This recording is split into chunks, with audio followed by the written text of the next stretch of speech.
4 minutes. Chairman, Minister, I wanted to raise this issue because it's becoming more of an issue. It's more prevalent in my day-to-day work in the area, and I don't know whether it's just around South Central where houses could be a certain age, climate change, things like that, change of weather. But when you look at St Teresa's Gardens and other large local authority flat complexes, it's also an issue of mould, dampness, condensation, all these things that come into it. And from particularly working with specific people that are sitting tenants, and it's come to my attention that in relation to avoid council house becoming a void, there is Department of Environmental money that goes in to bring that house up to the BRE standard. But yet if you're an actual sitting tenant, you cannot access any of that money. And yet you are, as a tenant, then advised that if you need any repairs, responsibility of tenant carrying out repairs due to condensation. That is not what I'm talking about. What I'm talking about is an actual insulation of their homes. But what the anomaly is, like in apartheid, that a council tenant can't apply for a grant, as I would do having a mortgage, and that you cannot apply for a grant for insulation, or neither can the local authority do that.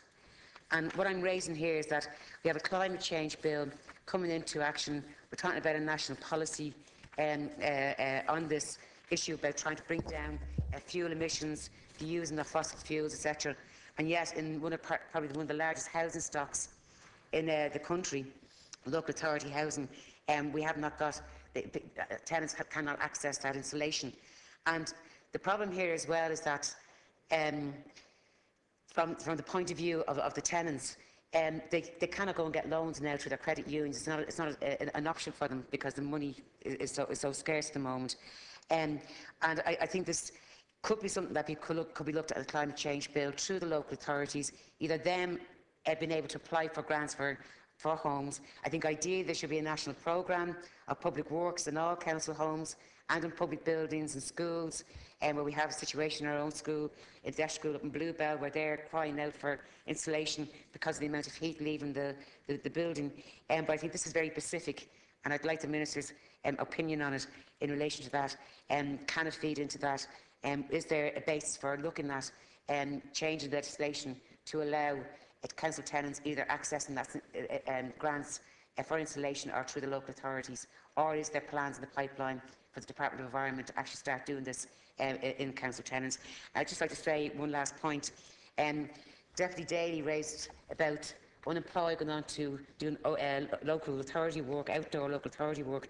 But I think if Deputy Daly is sitting twiddling his thumbs any day, he should maybe go down and make himself available, because he'd be getting well paid for it. And if there's work there to be done, it should be paid for. Thank you, Deputy Minister. To respond, to 4 minutes, Minister. Thanks very much, and I'd like to thank Deputy Collins for raising this matter. And I share your concern, Deputy Collins, on the need to address the issue of inadequate insulation and draft proofing in older local authority housing stock. Given the constraints on capital budgets across all areas of the public service, my department is now placing greater emphasis on local authority social housing improvement programmes to improve living conditions and comfort levels for tenants. The enhancement of energy efficiency standards remains a priority within my department.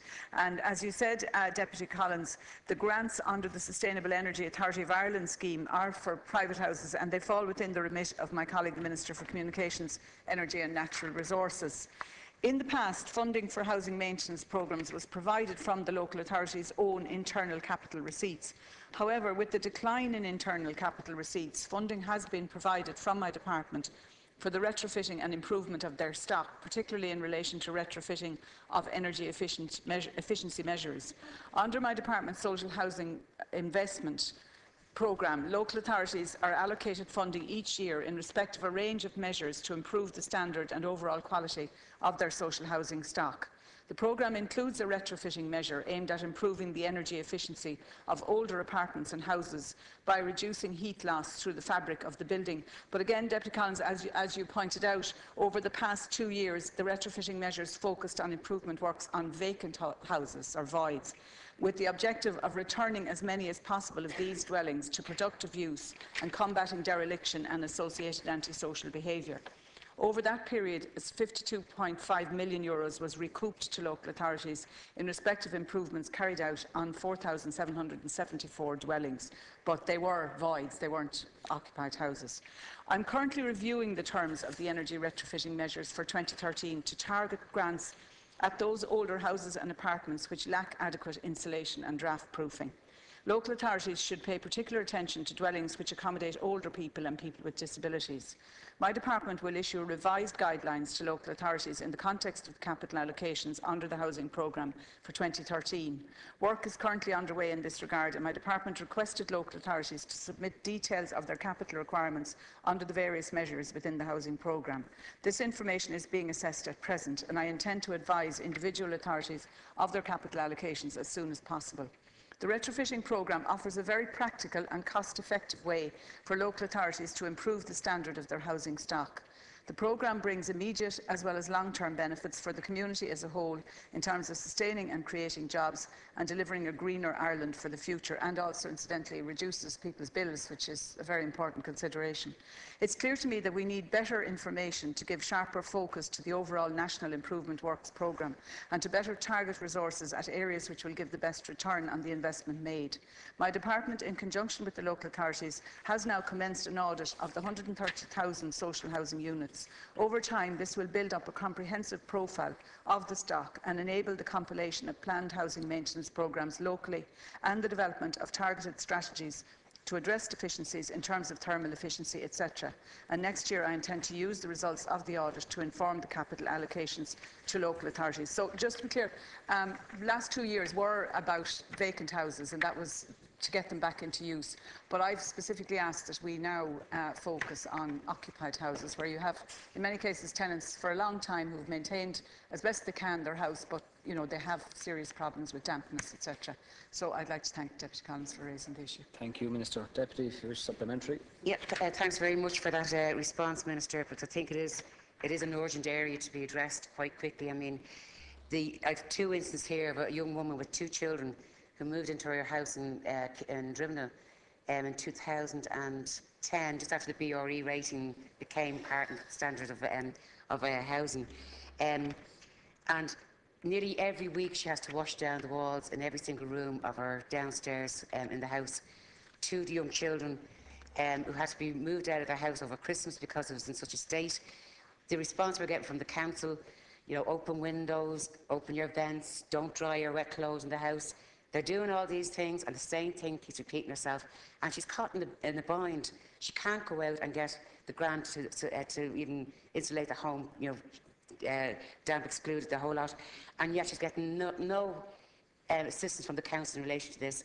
And it's getting to the stage where she doesn't even see it at her home anymore.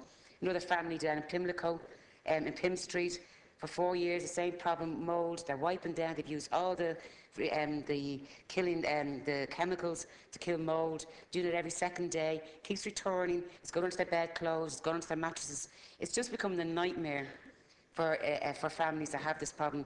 And it's also recognition of the local authorities in saying, yeah, there is a problem here, but they're not even recognising that, and that's part of the problem. I think we have to link in, as you said, local authority housing. And even I asked the Department of Environment, was there a list of complaints made about mould? They said there's no list. Now there has to be, because there have been complaints made every day of the week. This person in Pym Street has been making complaints for the last 2 years about it. So there's something wrong somewhere, and I think maybe there really has to be a root and branch saying, where are the problems? Identify them, and then how do we get around them? I don't know whether next year might be too long, but is there some way in the immediate term that can be accessed to grants if people think they can go for them? Thank you very much, Deputy Minister, to respond. Just to clarify, first of all, we do want to gather the information, as you said, and find out, where those houses are. So we've asked the local authorities to do that. But I do hope this year, Deputy Collins, to be able to use some of this year's 2013 money to divert the money that was used for the voids to occupied houses for this year, and then to develop further programmes with the information that we're gathering from the local authorities.